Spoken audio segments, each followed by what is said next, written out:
La communication dans le couple, deuxième vidéo. C'est des petits trucs un peu concis pour parfois aider, même si c'est très simple, la communication dans le couple.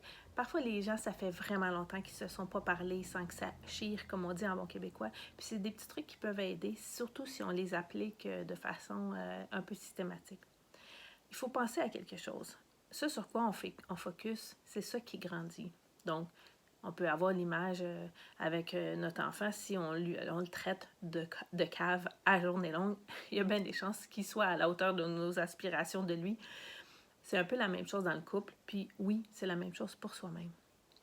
Donc, on va remarquer ce que l'autre fait, qu'on apprécie, ou ce que l'autre dit qu'on apprécie durant la journée, parce que ce sur quoi on focus, c'est ce qui grandit.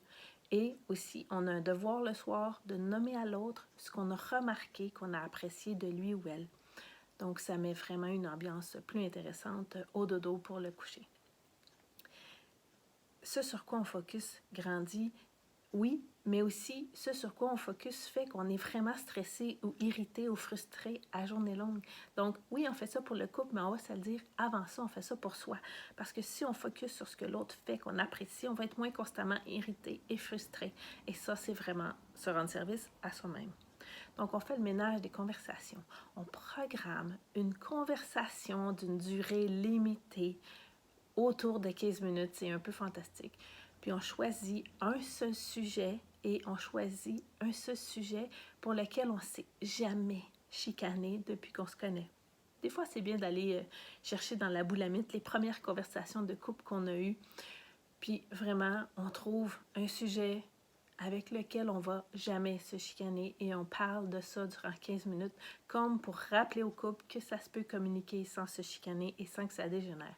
C'est très, très important. Ça peut être vraiment l'idéal de dire, on pourrait avoir un projet de couple dont on discute. Ça peut être un voyage, ça peut être un aménagement dans la maison, à l'extérieur de la maison. Vraiment, tout est ouvert, il faut que ça soit un projet positif. Mais sinon, un sujet un peu anodin qui va nous intéresser tous les deux et pour lequel on ne s'est jamais chicané depuis qu'on se connaît. Donc, au coucher, on va nommer à l'autre les deux choses qu'on a remarquées, qu'on aime beaucoup. Et ça, vraiment, c'est assez fantastique, l'effet que ça fait. On peut aussi ajouter une petite nuance. Des fois, les gens aiment bien donner le bon exemple à leurs enfants. Je ne sais pas trop pourquoi. Non, c'est une blague.